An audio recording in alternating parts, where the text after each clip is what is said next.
thrown a lot of negativity out, and that's a little disconcerting because, you know, the people are saying I haven't represented the area or I don't represent the area. They're calling it the family feud.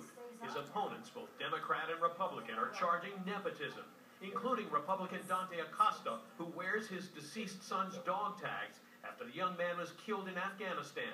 Acosta says the voters are fed up.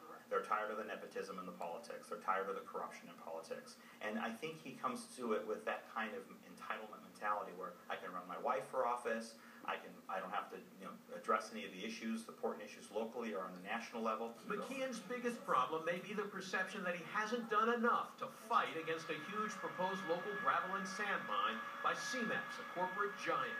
Rogers is attacking McKeon in a new campaign video.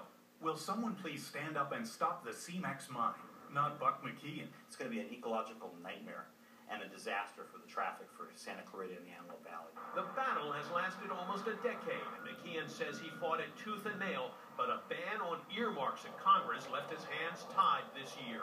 I've been fighting CEMEX for over 10 years and have put several bills in. I can't put one in this year because it's against the rules of the House. Jason Schaff is the executive editor of the hometown newspaper, the Santa Clarita Valley Signal, which declined to endorse McKeon, the 20-year incumbent, in the June 5th congressional primary.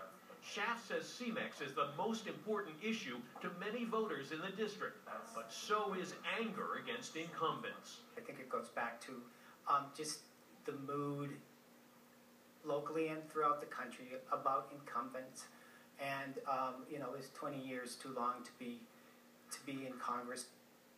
Well, in addition to Dante Acosta, Republican Kathy Wright is running in the primary as well. Her mother, also Kathy Wright, served 20 years in the state legislature.